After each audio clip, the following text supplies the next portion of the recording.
Olá, você que me segue no Rodrigo Silva Arqueologia. Estamos de volta aqui para um bate-papo semanal sobre Bíblia, teologia, história, arqueologia e hoje com uma aula toda especial que eu estou gravando aqui de Siló, ou Shiló, como dizem em hebraico. Esta aula, na verdade, este bate-papo, digamos assim, eu já anunciei dias atrás para várias pessoas através de mensagens de e-mail que eu iria falar sobre um personagem que é para mim uma figura-chave para todas as pessoas que estão lidando com a educação de jovens, crianças e pré-adolescentes principalmente. Você que é pai, você que é mãe, ou mesmo você que não tem filhos, mas quer a responsabilidade de educar esta nova geração nos caminhos do Senhor, o bate-papo de hoje é especial para você. Por isso que eu vim aqui em Siló apenas para gravar este vídeo para vocês. Então hoje promete muita coisa. Vamos falar um pouquinho sobre o local onde nós estamos. Aqui é o assentamento arqueológico e essas pedras que vocês estão vendo aqui são a muralha cananita que havia aqui na cidade, mesmo antes da chegada dos hebreus. Agora vamos fazer um resumo sobre Siló. Este lugar aqui foi, digamos assim, a primeira capital das 12 tribos de Israel. Se você olhar na sua Bíblia, ali no livro de Josué e depois também no livro de Juízes, você tem o contexto maior desse cenário aqui. O que aconteceu? Depois que o povo saiu do Egito, você sabe que eles ficaram 40 anos peregrinando sobre a terra ali no deserto do Sinai, sem poder entrar em Canaã por causa da desobediência. E Deus acabou dando um remédio amargo para os hebreus. Deus falou, olha, eu vou cumprir a minha promessa a Abraão, que eu daria a terra aos descendentes de Abraão, porém vocês estão tão despreparados, emocionalmente, espiritualmente, que eu não deixarei que vocês entrem na terra da promessa. Esta geração que viu a mão poderosa de Deus tirando-os do Egito, acabou morrendo no deserto. Mas pela misericórdia de Deus, os descendentes entraram na terra prometida. E quando entraram, entraram na forma de 12 tribos representando os 12 filhos de Israel. Aí, Josué, que foi o substituto de Moisés, reuniu as 12 tribos aqui, nesse lugar onde eu estou, exatamente aqui. E aqui Josué, orientado por Deus, começou a separar o território que seria de cada tribo. Eles ficaram um pouco apreensivos, sabem por quê? Aqui em redor, toda essa parte que vocês estão vendo ali, era o antigo território dos filisteus. Ou seja, os filisteus eram um povo realmente implacável, voltado para a guerra, para a batalha, pelo espólio de guerra. Eram mercenários muitas vezes na forma do combate, eles se vendiam para ficar a favor de alguém, eles depredavam os lugares, ou seja, a fama dos filisteus não era das melhores. Não apenas na Bíblia, mesmo documentos não bíblicos, como por exemplo dos egípcios, falavam dos filisteus chamados de Pelechet, o povo do mar, como sendo realmente pessoas implacáveis, ou seja, pessoas que eles eram terríveis na sua atuação, eram pessoas realmente de má índole, você entende? E os hebreus tinham medo desse povo. Mas Josué falou, escuta, vocês se esqueceram que, por ordem de Deus, eu substituí Moisés e conduzi vocês até aqui? Confiem em Deus. E Deus me orientou a fazer duas coisas. Primeiro, nós vamos dividir o território para cada tribo e vocês vão ocupar esse território, vão plantar, vão colher. E Deus me orientou que os levitas devem ficar aqui em Siló.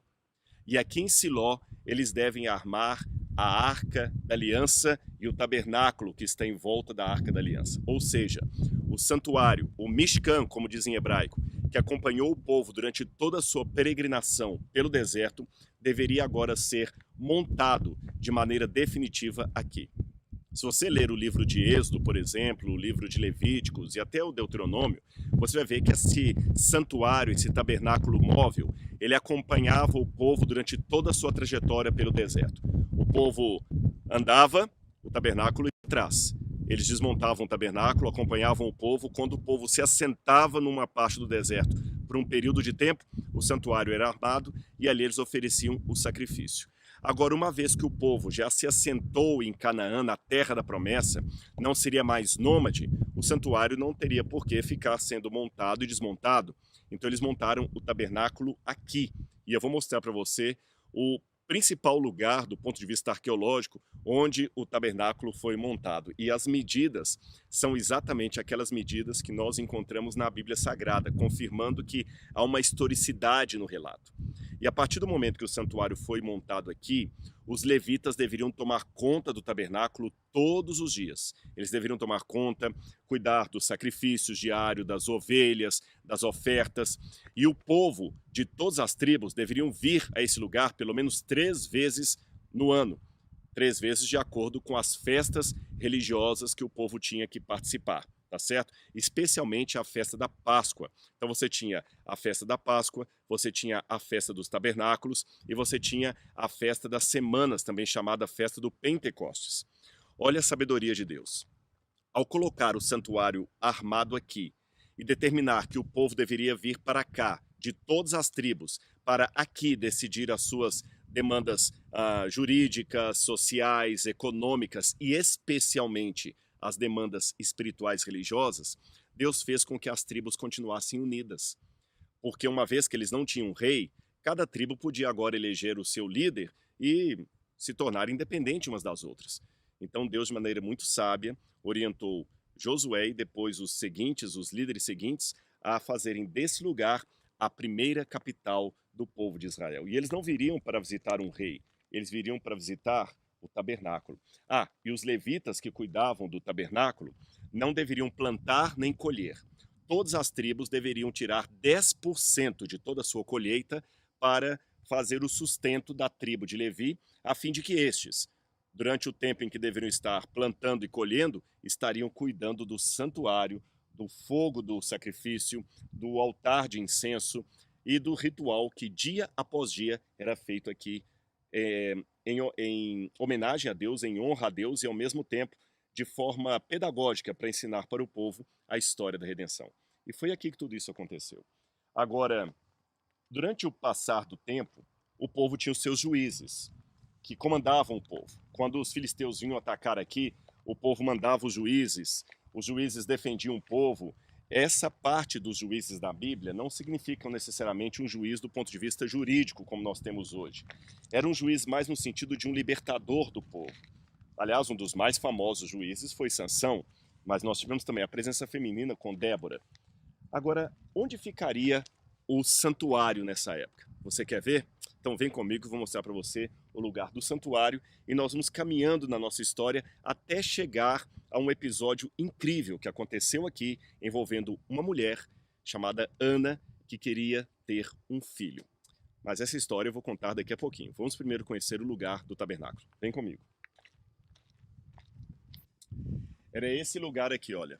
Eu sei que para vocês é apenas um monte de pedras, mas esta parede de pedras que você está vendo aqui, ela iria toda essa área até lá e também toda aquela frente, e a distância que tem aqui deste pátio era justamente a distância e as medidas que nós temos na Bíblia Sagrada sobre o tabernáculo. Então, do ponto de vista arqueológico, a chance do tabernáculo ter sido montado aqui é acima de 90%. Então as pessoas vinham de todas as tribos, trazendo seus representantes, é claro, e aqueles traziam a sua oferta, o seu sacrifício, aqueles oravam a Deus. Mas com o passar do tempo, como infelizmente acontece em muitas instituições, mesmo aquelas de origem divina, mas que são comandadas por homens, começou a acontecer muita corrupção aqui no tabernáculo. Havia um sumo sacerdote que era temente a Deus, era um homem honesto, era um homem, como eu diria, sincero, mas infelizmente fraco na forma de educar os seus filhos. Eu estou falando de Eli. E os seus 2 filhos, além de serem corruptos, eles acabavam valendo-se da posição de filhos do sumo sacerdote e trazendo mais apostasia para esse lugar. As pessoas viam isso. E eu quero que você imagine comigo um pouco agora aquilo que essas pedras testemunharam e a Bíblia nos relata. A tristeza de você vir com a sua oferta e vendo os filhos do sumo sacerdote, que deveriam dar o exemplo, sendo justamente aqueles que estavam se valendo do seu cargo, dos seus títulos, e levando outros levitas a serem tão corruptos como eles. Justamente nesse lugar. Era desanimador. A Bíblia fala que muitas tribos pararam de vir aqui justamente por causa disso, por causa que o ambiente já não estava mais tão espiritual. Isto talvez se assemelha a grandes crises espirituais e morais que nós estamos vivendo hoje em nosso tempo. Crises que levam muitos pais a questionarem: será que eu vou conseguir deixar o meu filho nos caminhos de Deus? Porque antes era apenas separá-los dos filisteus, mas agora, mesmo aqui dentro do santuário, é difícil educar o meu filho, porque até aqui dentro, onde ele deveria ter uma influência espiritual, judaica, ele também está tendo uma influência pagã. O lugar que era para protegê-lo do mundo, infelizmente, está trazendo o mundo para dentro do povo de Deus. Muitos ficaram realmente desanimados. Então, se hoje você está um pouco assim, sem esperança em relação ao futuro, por tantas notícias ruins que a gente recebe sobre educação, sobre filhos, sobre corrupção de menores, onde coisas que você aprendeu como sendo erradas, hoje são divulgadas e até aplaudidas através de youtubers e influencers da internet, você está numa situação parecida com aquelas famílias que vinham aqui. Mas olha que interessante, é o momento da adversidade, é o momento da extremidade que muitas vezes é a oportunidade de Deus. E teve uma família que continuou vindo aqui a despeito dos problemas. Eles não pararam de cultuar a Deus. Mas sobre essa família, eu vou falar dali de baixo para você.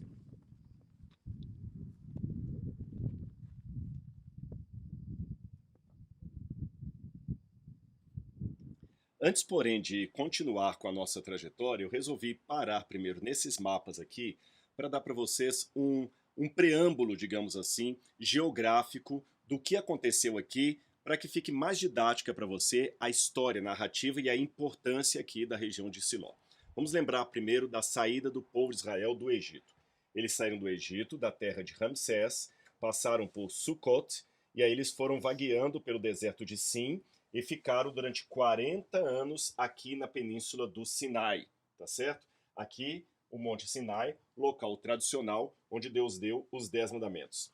Depois da península do Sinai, eles foram descendo, subiram por aqui, continuaram por Kadesh Barnea, vieram até aqui. Quando chegou para entrar na Terra Prometida, aqui era a região dos Edomitas, dos descendentes de Esaú. Então Deus disse: vocês não vão guerrear com os descendentes de Esaú, porque eles são seus irmãos. E os edomitas não queriam permitir que o povo de Israel passasse por suas terras. Essa região hoje aqui é a Jordânia, aqui é o Egito e aqui embaixo está a Arábia Saudita. Então Israel acabou dando uma volta para não guerrear com os edomitas, e aqui nessa parte é o Monte Nebo, onde Moisés vê a terra da promessa apenas do alto do monte, mas Deus lhe avisa que ele não vai habitar na terra, ele não vai entrar na terra prometida com as tribos. Moisés morre e Josué assume o comando. Eles então atravessam o Rio Jordão, exatamente nessa área, passam por Gilgal, onde houve justamente aquele juramento, o erguimento de um altar. Depois eles entram em combate armado contra Jericó, contra vários outros povos, até finalmente eles chegarem a Siló. Quando o povo de Israel chega em Siló, daqui Josué divide todo o território entre as 12 tribos. Ou seja, Siló, esse lugar que eu apontei no mapa, é onde nós estamos. E como é que foi a divisão da terra? Aqui você tem um outro mapa, já da terra prometida, com todas as tribos em sua respectiva região. Você tem a tribo de Manassés, a tribo de Gileade, a tribo de Gate, Ruben, Simeão, Judá. E Siló, se você for olhar bem, Siló está aqui no meio das tribos. Então, como eu já falei, Siló serviu de primeira capital, digamos assim, do povo de Israel.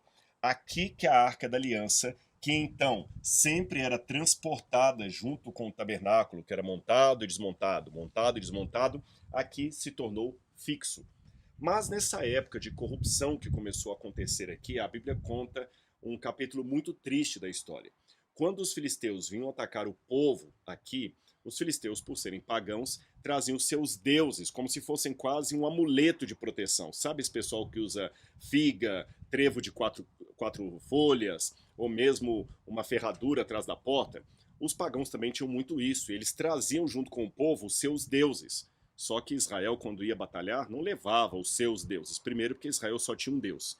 Segundo, que esse Deus não era para ser adorado em forma de imagens de escultura, nem relevos, nem gravuras. Então eles tinham que ir apenas com um Deus invisível a olhos humanos. Mas você sabe como é. Sempre tem aqueles que querem saber mais do que Deus e querem, assim, arrumar uma motivação psicológica, social ou histórica para fazer com que o povo siga no caminho diferente do que Deus orientou. Então alguém teve uma ideia. Já que não podemos levar uma imagem de escultura do nosso Deus, mas temos que dar para o povo um referencial visível, vamos levar a Arca da Aliança. Que ideia mais trágica. Eles levaram a Arca da Aliança. E o resultado, a bênção de Deus se saiu. Aqui nós temos de novo a cidade de Siló. E o que aconteceu?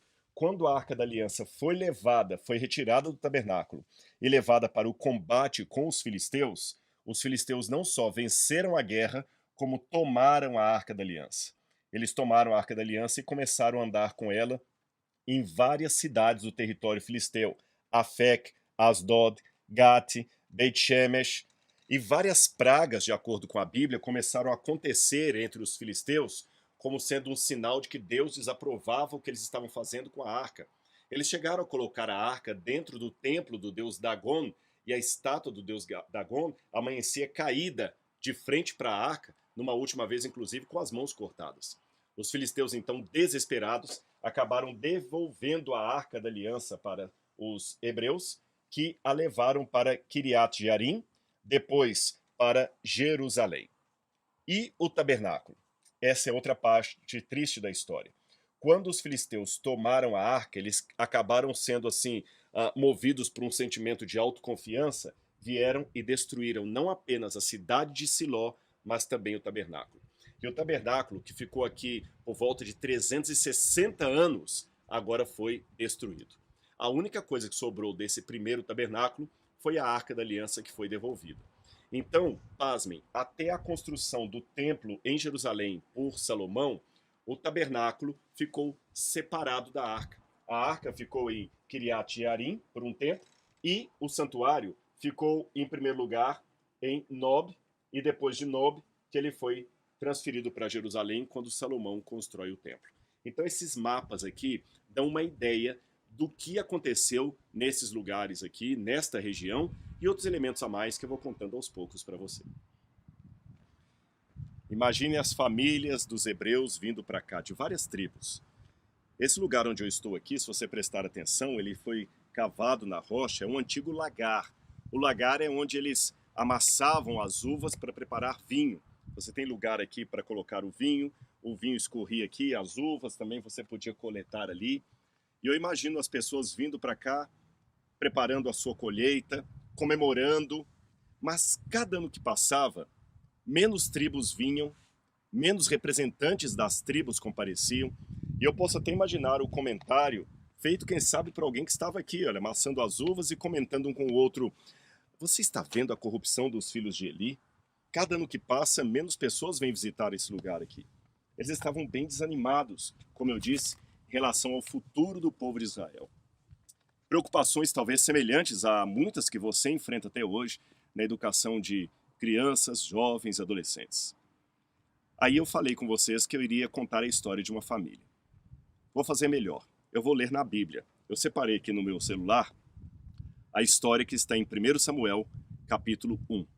Diz a Bíblia assim: havia certo homem de Ramataim, Zufita, dos montes de Efraim, chamado Eucana, filho de Jeroão, neto de Eliú e bisneto de Tou, filho do efraimita Zuf. Era muito importante essa questão. Aqui você pode pensar assim, se eu escrevesse a Bíblia, eu não ia falar neto de fulano, de Beltrano, é porque a nossa geração perdeu uma coisa muito importante que havia no passado: a noção de pertencimento familiar. Se alguém dos anos 1910 ou do século XIX ressuscitasse hoje e entrasse na casa assim dos seus bisnetos, tataranetos, a primeira coisa que essa pessoa ia perguntar seria: onde estão as fotos de família?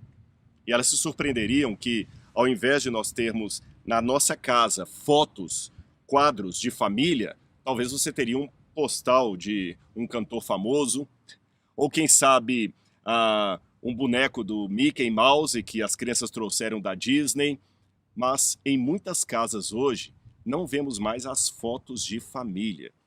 Na verdade, muitos de nós, se perguntarmos qual é o nome do seu avô, do sua avó, até vai, do seu bisavô, já começa a diminuir o número daqueles que sabem dizer o nome dos seus bisavós. Tataravós, menos ainda. Apesar de hoje ter uma certa moda de pessoas até pagarem para descobrir o seu exame de DNA, e algumas poucas pessoas que até fazem o brasão da família, a maior parte das pessoas não estão preocupadas com os seus ancestrais. Na verdade, eles nem interessam saber quem foi o seu bisavô, tataravô. Essa noção de pertencimento, que no passado era tão importante, hoje não há mais. Sabe por que a Bíblia coloca tantos ancestrais? Eu vou dar uma lição para vocês que eu aprendi aqui no Oriente Médio, no deserto. No deserto. Se você se perde no deserto e um beduíno o encontra, a primeira coisa que ele vai perguntar é qual o seu nome. E você não dirá simplesmente, eu sou Rodrigo. Essa resposta é incompleta e estranha. Você dirá para ele, eu sou Rodrigo, filho de Wilson, neto de Francisco. Você começa a falar o seu nome e da sua ancestralidade. E à medida que você vai citando os nomes dos seus ancestrais, e pode acreditar, eles decoram, eles memorizam o nome dos ancestrais. Eu conheci beduínos, por exemplo, no Sudão, que eram analfabetos de pai e mãe, mas ele citava 30 nomes dos ancestrais dele. Por quê? Enquanto eu estou citando o nome dos meus ancestrais e a tribo a que eu pertenço, você, ou aquele que me encontrou, estará também pensando na ancestralidade dele para ver se lá atrás tem algum grau de relacionamento, ainda que amistoso, entre os seus ancestrais e os ancestrais dele. E se houver um grau de amizade, você está são e salvo porque esse beduíno vai tratar você como um membro da família dele. Por isso que no deserto, saber o nome dos seus ancestrais é algo tão valioso, mas tão valioso, como saber inglês se você está perdido no centro de um país que você não fala o idioma dali. Continuando. A Bíblia fala que esse Eucana tinha 2 mulheres. Naquela época, os homens tinham a poligamia que era tolerada por Deus. Uma se chamava Ana e a outra Penina. Penina tinha filhos. Ana, porém, não tinha. Todos os anos esse homem subia de sua cidade a Siló para adorar e sacrificar ao Senhor dos Exércitos. Lá, Hofni e Finéias, os 2 filhos de Eli, eram sacerdotes do Senhor. E você sabe, esses 2 filhos de Eli são exatamente aqueles que eu mencionei como sendo não apenas corruptos, mas os líderes, chefes de toda a corrupção que havia nesse lugar. No dia em que Eucana oferecia sacrifícios, dava porções à sua mulher Penina e a todos os filhos e filhas dela. Mas a Ana dava uma porção dupla, porque a amava, mesmo que o Senhor a houvesse deixado estéril. Naquela época, tudo que acontecia na vida de alguém, eles entendiam como sendo bênção ou castigo do Senhor. E sabe, deixe-me partilhar com vocês um pouco da emoção que eu sinto todas as vezes que eu tenho a oportunidade de ensinar a Bíblia no local onde a história aconteceu, como estou fazendo agora para você através desse vídeo. Este lagar onde eu estou aqui testemunhou esse ambiente. Foi em algum canto, a poucos metros de onde eu estou, que Ana veio e chorava, perguntando a Deus por que eu não tenho um filho. Por que, Senhor, que eu não tenho um filho? E quem sabe, em algum lugar dessas montanhas, aqui perto, o marido dela montava sua tenda para dormir com a sua primeira esposa, com Penina, com os filhos que ela tinha, e Ana largava de noite e vinha aqui e chorava, e chorava, e chorava, dia após dia. O momento de festa para ela era um momento de decepção. Até que um dia, o sumo sacerdote Eli, a viu orando. E ela orava e ficava batendo no peito, como fazem as mulheres do Oriente Médio, e balbuciando a sua prece. Ele pensou até que ela estava bêbada e até a repreendeu num determinado momento. E falou assim, olha, você está bêbada, mulher, essa hora do dia? Respeite, esse é um lugar sagrado. E ela disse, Senhor, eu não estou bêbada. Eu estou apenas querendo um filho da parte do Senhor.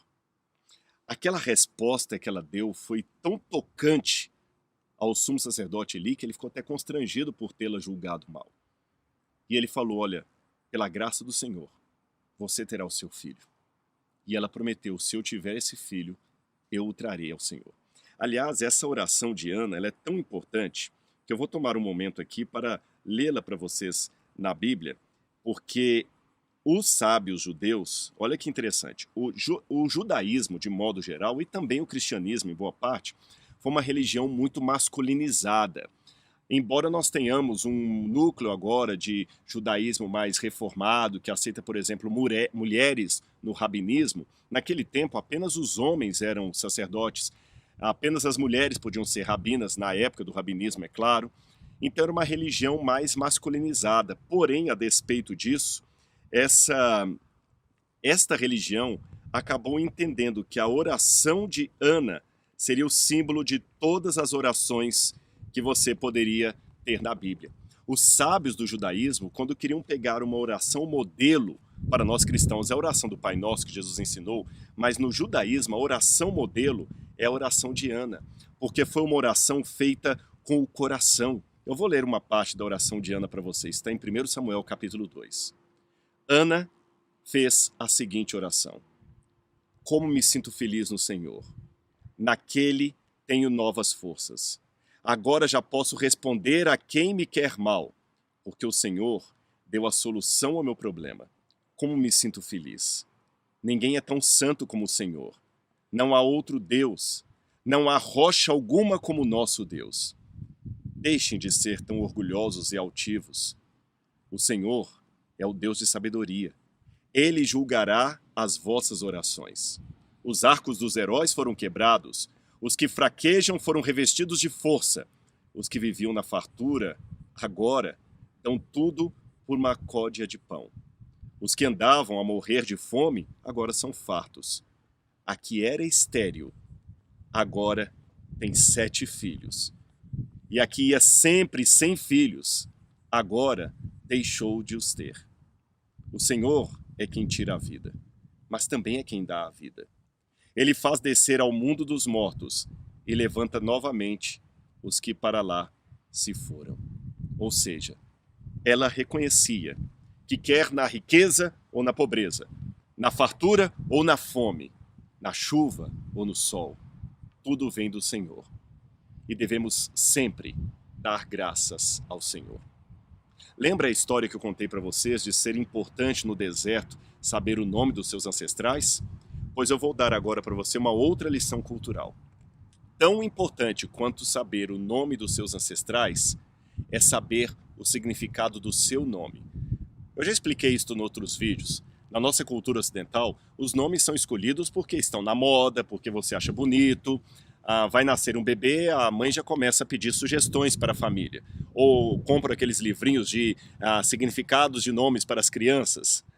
Mas naquele tempo da Bíblia, o nome era escolhido pelo sentido que ele tinha, pelo seu significado, porque era algo referente ao momento em que aquela criança nasceu ou ao desejo dos seus pais para aquela criança. E com poucas exceções, na maior parte das vezes, quem escolhia o nome da criança era a mãe.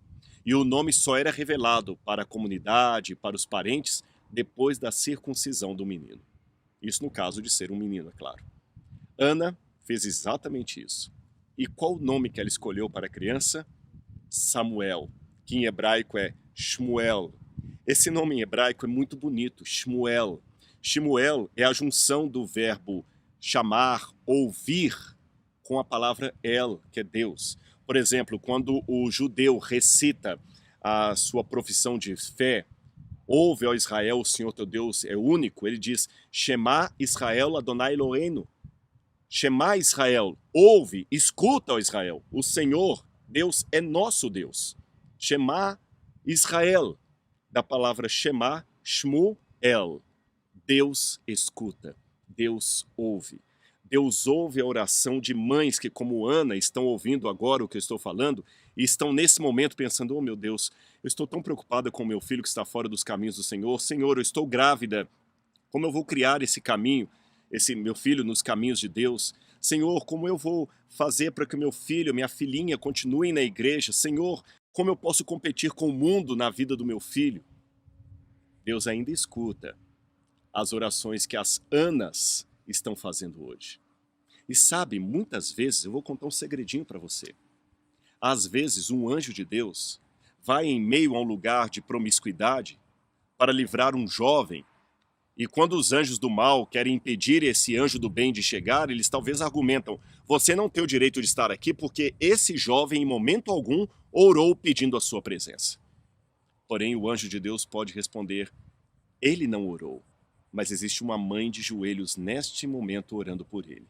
E nós viemos para atender a oração daquela mãe. E podem acreditar em mim. Muito pode a oração de uma mãe, de um pai sincero a Deus. Portanto, interceda pelos seus filhos, pelos seus netos, pelos seus sobrinhos, pelos seus alunos, quem for professor. Interceda pelos jovens da igreja, coloque-os no altar de Deus. Ore pelo filho que você ainda não teve. Entenda que Deus vai ouvir a sua oração, porque Ele é um Deus que escuta. Shmuel, o Deus que ouve, que atende. E isto foi tão forte na criação daquele menino, que a mãe falou: olha, quando você ficar maiorzinho, eu vou levar você para ser criado no templo. E isso é interessante porque eu falei com vocês que esse lugar aqui estava promíscuo. As pessoas não estavam com religiosidade mais. Hofni e Finéias estavam completamente desviados do caminho do Senhor e aparentemente Eli não fazia nada. Talvez muitas pessoas falaram assim: Ana, mas você vai deixar que o seu filho seja criado lá no tabernáculo, onde tanta coisa errada está acontecendo? O mesmo argumento que talvez muitos pais usam hoje para falar assim: você vai colocar o seu filho numa escola cristã, mas lá também tem problemas. Você vai ficar insistindo para o seu filho ir para a igreja com tanta coisa errada lá? Sim, eu vou investir na educação cristã do meu filho, da minha filha. Eu vou levá-lo para o tabernáculo. E ela entregou o seu filho tão amado ao sumo sacerdote Eli. E aqui, aquela criança começou a crescer. E um dia, aquela criança que foi gerada no ventre de Ana, que foi solicitada nesse lugar, escutou o próprio Senhor chamando-o pelo nome. Shmuel. Ele acordou, foi até a cama de Eli. Senhor, o senhor está me chamando? Não, Samuel, não estou te chamando, volte a dormir. Novamente, Shmuel. E depois de algumas repetidas vozes, o sacerdote disse para ele: quando você ouvir essa voz, diga: Senhor, o que o senhor quer de mim? Deus estava ali treinando ou preparando um jovenzinho que seria o grande juiz, o líder de todo esse povo, um profeta e aquele que haveria de ungir os primeiros reis de Israel, Samuel. A história dele, hoje registrada na Bíblia e confirmada pelos achados arqueológicos que nós estamos encontrando aqui, é exatamente o resumo de uma prece que foi feita por uma mãe que se preocupava com o filho que nem havia nascido e queria entregá-lo nos caminhos do Senhor. Mas ainda quero falar outra coisa importante para vocês. Eu vou terminar esse assunto lá em cima. Vem comigo. Eu trouxe vocês aqui, perto dessas pedras milenares, para terminar a nossa aula de uma maneira assim muito positiva e fazer um apelo para você. Você provavelmente já percebeu que as crianças de hoje podem realizar grandes feitos como aquelas do passado, especialmente se desde cedo elas forem colocadas aos pés do Salvador numa educação cristã. Mas às vezes as coisas não acontecem como nós planejamos, não é mesmo? Todo mundo sabe que às vezes é difícil, por exemplo, explicar a Bíblia, que é uma linguagem complexa, para crianças, ou até mesmo difícil fazê-las interessarem-se pelas histórias da Bíblia. Você já percebeu que tudo que eu faço na TV Novo Tempo, na internet, nas minhas redes sociais, através do curso A Bíblia Comentada com Rodrigo Silva, enfim, tudo é uma maneira de tornar a Bíblia mais palatável, tanto para jovens, adultos, mas também para crianças. Eu quero que esse aprendizado chegue a todas as pessoas. Eu tenho algumas formações que eu estou acostumado a usar para ensinar para adultos, mas eu quero confessar para você que ensinar de maneira didática para crianças é muito mais complicado. Então eu pedi a ajuda de 3 pessoas para me fornecerem um auxílio nesta matéria, ou seja, como ensinar a Bíblia de maneira palatável, fácil e gostosa para os seus filhos. Então nós reunimos esses especialistas com aulas incríveis que você vai receber como bônus do curso A Bíblia Comentada com Rodrigo Silva. Mas note, só vai valer para quem se inscrever no curso agora no mês de agosto, então fique atento. Serão aulas explicativas, muito bem didáticas, de como contar histórias para crianças, como prender a atenção delas e atrair também a sua atenção para essas marcantes histórias da Bíblia Sagrada. Será um ensino que ficará com elas para sempre. O conteúdo foi preparado para crianças, mas não está limitado apenas a pais. Você que é professor, que é tio, que é avó, enfim, que quer ter uma linguagem para atingir as crianças, não pode perder esta oportunidade. Eu mesmo estou me valendo desse curso e eu tenho certeza que será uma grande bênção para você e para as futuras gerações. Então é simples, clique no link aqui abaixo para você conhecer melhor este benefício. Um grande abraço e até o nosso próximo vídeo. Tchau, tchau.